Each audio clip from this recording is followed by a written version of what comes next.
Baik, marilah kita mulai. Assalamualaikum warahmatullahi wabarakatuh. Waalaikumsalam warahmatullahi wabarakatuh. Yang pertama-tama, marilah kita panjatkan puji dan syukur kehadirat Allah Subhanahu wa Ta'ala, yang mana Allah sampai sekarang ini masih memberikan kita kesehatan, kesempatan, dan juga kenikmatan, sehingga kita dapat melaksanakan presentasi pada materi bab 10 statistik non parametrik dan penerapan dalam pendidikan bahasa. Yang pertama-tama, yang terhormat kepada Ibu Sri Rahmayanti SPD MSI selaku pengampu mata kuliah Statistika Pendidikan. Adapun saya Diki Darmawan selaku moderator sekaligus materi pertama. Adapun rekan Saya Haikal Fardeni sebagai pemateri kedua. Dan saya Indri Anggrani sebagai pemateri ketiga. Baik, untuk sesi yang pertama langsung saja kita memasuki pembahasan pada kali ini dengan membaca basmalah Bismillahirrahmanirrahim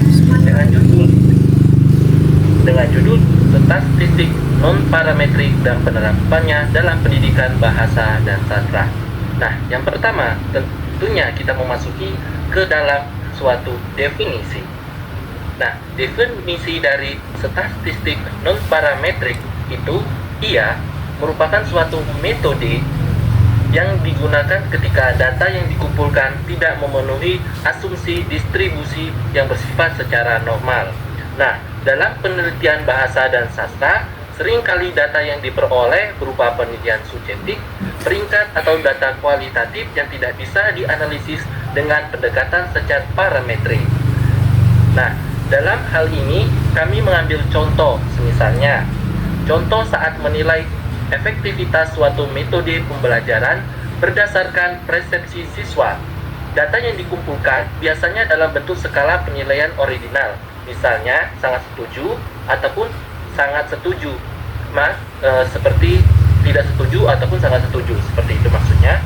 Nah, dalam kondisi seperti ini, pendekatan non parametrik lebih tepat karena tidak memaksakan asumsi statistik yang tidak terpenuhi begitu.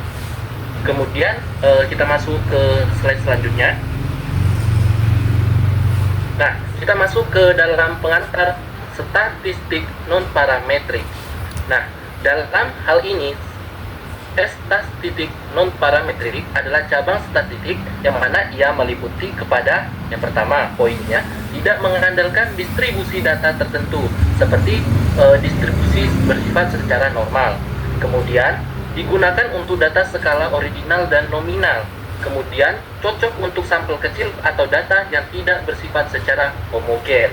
Kemudian mengapa dalam statistik non parametrik itu sangat penting? Nah, dalam penelitian bahasa dan sastra kita seringkali menjumpai. Nah, dalam hal ini ia memiliki peran penting yang pertama sebagai penilaian kualitas karya sastra. Nah, jadi bagaimana karya sastra itu bersifatnya secara sosial dan lain sebagainya di dalam pendidikan. Nah, disinilah hal penting hadirnya statistik non parametrik. Kemudian bersifat secara persepsi siswa terhadap metode pengajaran, kemudian adanya evaluasi efektivitas pelatihan bahasa. Nah, kemudian teman-teman kita masuk ke slide berikutnya. Nah, di dalam slide berikutnya ini kita masuk ke dalam materi uji Mann-Whitney. Nah, pengertian dari uji Mann-Whitney ini adalah suatu alternatif non parametrik dari uji T2 sampel yang bersifat secara independen. Kemudian uji ini digunakan ketika dua kelompok bersifat secara berbeda kemudian diuji dengan data original atau bersifat secara tidak normal. Kemudian fungsinya menentukan apakah terdapat perbedaan yang bersifat secara signifikan antara dua kelompok yang tidak berkaitan secara langsung. Kemudian uji ini membandingkan peringkat bukan nilai mentah sehingga lebih robustan atau bersifat secara penilaian terhadap hal yang terkecil. Kemudian kita masuk slide berikutnya. Nah, kita masuk ke contoh dari kasus uji Mann-Whitney. Nah, kasusnya itu kita mengambil, misalnya nih contohnya, penelitian ingin mengetahui apakah ada perbedaan tingkat kepuasan antara pelanggan toko A dan juga kita sebut pelanggan toko B. Nah, data berupa skor original itu bersifat sudah ditentukan antara 1 sampai 10 dan tidak normal. Nah, kemudian uji Mann-Whitney digunakan hasil dengan menerapkan nilai 0,05 menunjukkan perbedaan secara signifikan begitu.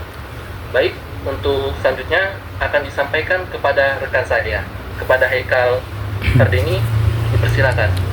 Baik, selanjutnya di sini kita membahas mengenai uji Wilcoxon. Secara garis besar, uji Wilcoxon itu atau biasa disebut Signified Rank Test.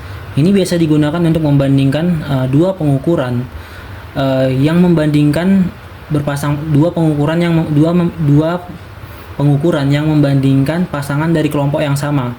Ini adalah alternatif dari Pirate t-test. Fungsi utamanya yaitu menguji apakah perbedaan antara dua komisi. Nah, semisalnya seperti ini. Jika komisi itu sebelum ataupun sesudah pelakuan, itu dampaknya signifikan atau tidak gitu. Lalu cocok untuk desain penelitian yang pre-test dan post-test. Yang seperti saya jelaskan tadi, itu adalah alternatif dari Pirate t-test. Lalu kita masuk ke contohnya. Contohnya di sini saya mengambil guru ingin menguji apakah metode belajar baru tersebut itu efektif atau tidak. Otomatis yang akan diukur itu adalah nilai siswa sebelum dan sesudah diterapkan metode tersebut. Misalnya metode pembelajaran PJBL ataupun ini secara bahasanya gitu. Lalu jika sudah diterapkan metode tersebut lalu dibandingkan, jika dilihat datanya tidak normal, maka digunakanlah uji Wilcoxon ini dengan pernyataan P kecil dari 0,05 atau lebih tepatnya metode baru berdampak signifikan. Nah, jadi metode ini metode yang digunakan sesudah dan sebelum tadi itu ketika digunakan sesudah maka akan terlihat bahwa itu sangat signifikan digunakan. Lalu ada uji Kruskal Walsh. Di sini menjelaskan bahwa uji Kruskal Walsh adalah versi non parametrik dari ANOVA satu arah. Biasanya ini digunakan saat ingin membandingkan lebih dari dua kelompok. Nah, kalau tadi kan cuma dua kelompok. Nah, ini lebih dari dua kelompok independen. Tetapi data tidak memenuhi asumsi normalitasnya. Uji ini berfungsi sebagai alat distribusi nilai antara 3 atau lebih kelompok yang berbeda secara signifikan. Jika tadi 2, maka ini lebih dari 2, 3, 4, dan seterusnya. Lalu ini juga berfungsi agar tidak memerlukan homogenitas dan variance atau distribusi normal. Nah, jika saya contohkan, contohnya itu seperti ini. Peneliti ingin mengetahui apakah tingkat mahasiswa berbeda antara program studi kedokteran, teknik sipil, dan sastra. Nah, itu kan adalah ketiga prodi yang otomatisnya itu tingkat kesulitannya itu sangat-sangat berbeda gitu. Dimana kedokteran lebih mendalami yang namanya bahan-bahan kimia yang memungkinkan mahasiswa untuk lebih berpikir lebih baik ketika ada kesalahan itu dampaknya seperti apa gitu. Jadi ketiga mata kuliah tadi itu jurusan tadi itu sangat berbeda tingkat kesulitannya. Jadi data tidak normal diuji menggunakan uji Kruskal Walsh ini. Jika signifikan maka dilanjutkan dengan uji Down untuk membandingkan tiap pasangan kelompok. Lalu tadi pertama menggunakan uji Kruskal Walsh, lalu jika signifikan maka bisa menggunakan uji Down. Selanjutnya saya akan menjelaskan mengenai kelebihan statistik non-parametrik. Nah, tadi kan sudah saya jelasin mengenai non-parametrik pada uji-uji yang telah sebelumnya saya bahas. Di sini kelebihan statistik non-parametrik, yaitu yang pertama itu tidak perlu asumsi atau distribusi normal, di mana hal ini lebih bersifat fleksibilitas terhadap bentuk data. Cocok untuk data ordinal, nominal, maupun tidak normal. Lalu yang kedua itu aman digunakan. Kenapa aman? Karena tidak memaksakan asumsi yang sulit seperti normalitas atau homogenitas, karena itu kan sulit tuh jika dibuat dalam bentuk data. Lalu yang ketiga, cocok untuk sampel kecil. Jika kita mengangkat dari satu sekolah dan jumlah siswanya itu sangat sedikit, nah ini sangat efektif digunakan pada penelitian dengan jumlah responden atau sampel yang terbatas.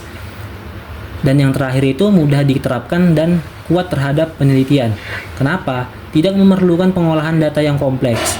Jadi tidak terlalu dipengaruhi oleh data-data ekstrim yang akan berdampak pada hasil penelitian nanti gitu. Baik, selanjutnya saya serahkan kepada pemateri ketiga. Ya, di sini akan saya lanjut di mana kapan sih kita itu menggunakan statistik non parametrik, yaitu ketika data itu tidak berdistribusi normal, lalu juga varian antar kelompok tidak homogen, dan skala pengukuran bersifat ordinal atau kategorikal, dan juga ingin menghindari kesalahan akibat pelanggaran asumsi statistik. Lalu juga dalam peneliti itu memilih pendekatan konservatif yang lebih aman. Jadi contohnya itu bisa menilai kualitas teks sastra menggunakan skala 1-5, baik itu data ordinal, dan digunakan uji non parametrik. Baik, lalu selanjutnya ada aplikasi dalam penelitian bahasa dan sastra. Ya, jadi statistik non parametrik itu digunakan untuk menilai kualitas karya sastra berdasarkan penilaian ahli. Lalu selanjutnya juga dapat menilai persepsi siswa terhadap strategi pembelajaran. Lalu menganalisis hubungan antara jenis teks dan minat baca siswa. Lalu yang terakhir bisa menentukan keefektifan metode pengajaran baru melalui data pretest dan post-test berskala ordinal. Ya, contohnya baik itu dari survei terhadap efektivitas pembelajaran daring maupun luring. Jadi baik itu dari data ordinal, uji Mann-Whitney yang digunakan. Baik, selanjutnya untuk kesimpulan saya kembalikan ke moderator. Nah, baik teman-teman sekalian, kali ini kita akan memasuki review materi dari buku yang ditulis oleh Ibu Sri Rahmayanti, SPD MSI, yang mana terkait bukunya Statistik Non-Parametrik dan Penerapannya dalam Pendidikan Bahasa dan Sastra. Kemudian di sini saya secara pribadi ingin mereview tentang rangkuman terkait materi yang ada di bab 10 ini yang sudah sama-sama kita sudah jelaskan terkait teman-teman. Nah, jadi rangkuman materinya yang pertama, poin 1, statistik non parametrik sangat berguna dalam penelitian sosial, sastra, dan pendidikan. Kemudian memberikan alternatif analisis ketika data tidak memenuhi syarat uji secara parametrik. Nah, kemudian hal ini dapat digunakan ternyata untuk menguji perbedaan antar kelompok dan hubungannya antar variabel. Nah, jadi perbedaan antara kelompok dan juga antar variabel dalam materi bab 10 ini itu sangat signifikan. Kemudian meningkatkan kesalahan hasil penelitian ketika data tidak ideal secara statistik. Nah, jadi misalnya ada suatu kesalahan dalam penelitian, nah itu gampang untuk ditemukan jika menerapkan rangkuman materi yang sudah kami terapkan. Kemudian selanjutnya akan dilanjutkan oleh rekan saya Haikal Fardeni. Kepada Haikal Fardeni saya persilakan. Baik, selanjutnya di sini kita akan membahas mengenai kelebihan dan kekurangan bab 10 yang ada pada buku ibu kita, Bu Rahmayanti.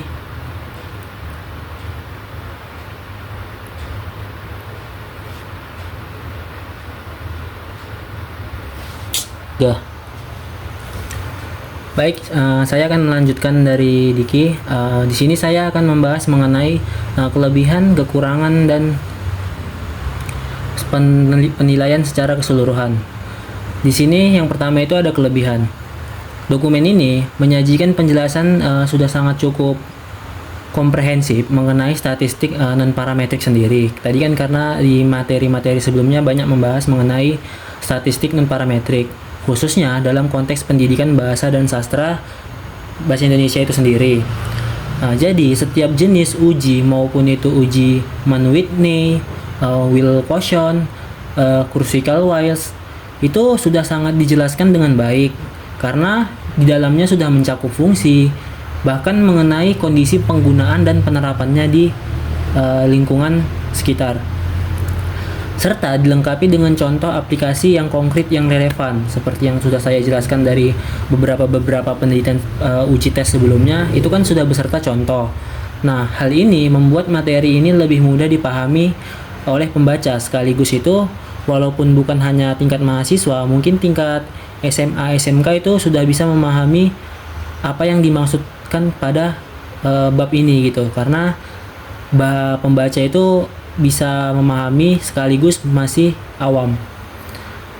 Baik, untuk kekurangannya saya persilakan untuk Indri menjelaskan.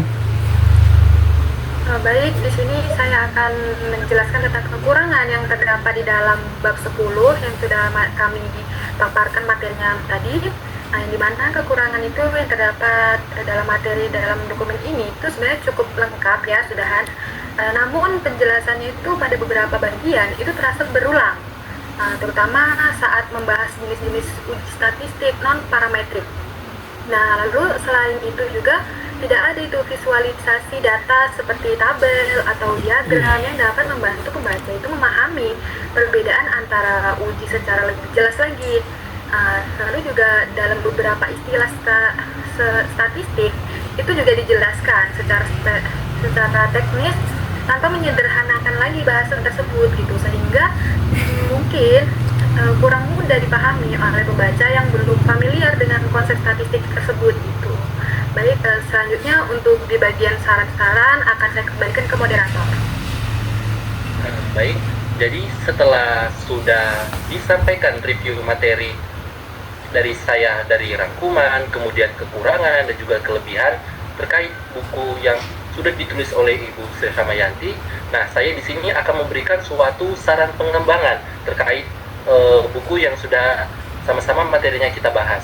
Yang pertama, saran pengembangannya mungkin bisa ditambahkan visualisasi berupa tabel perbandingan antar uji gitu. Jadi tabel antar uji satu dengan uji yang lain itu bisa terlihat secara signifikan, jelas, dan lebih hidup dalam semisalnya ingin membaca. Kemudian grafik hasil ujinya dengan simulasi data bisa dikontribusikan begitu. Kemudian bisa menggunakan studi kasus nyata dari jurnal ataupun penelitian sebelumnya begitu. Kemudian yang terakhir bisa disederhanakan dengan istilah teknis dengan glosarium atau catatan kaki. Nah, jadi setelah kami amati dari terkhususnya bab kami, bab 10, catatan kaki itu tidak ada gitu. Jadi kami pribadi kelompok, nah itu sulit untuk mengamati suatu istilah-istilah asing begitu. Misalnya kalau ada catatan kaki, tentunya akan menambah suatu wawasan bagi para pembaca untuk mudah mengingat istilah-istilah asing atau istilah-istilah baru begitu. Baik, sampai di sini apakah ada dari tambahan kepada saudara Haikal atau saudari Indri terkait materi kita, atau sudah pas? Sepertinya sudah cukup karena sudah dibahas secara keseluruhan juga, mulai dari kekurangan dan kelebihan, bahkan adanya saran pengembangan. Sepertinya sudah cukup. Baik, cukup sekian dari kami. Semoga saran, kritik, masukan yang sudah kami paparkan semoga bisa menjadi suatu pembelajaran kita bersama terkait buku yang sudah dibahas begitu. Kurang dan lebihnya kami mohon maaf. Saya Prokel dari kelompok 10. Kami akhiri, billahi taufiq wal hidayah. Wassalamualaikum warahmatullahi wabarakatuh.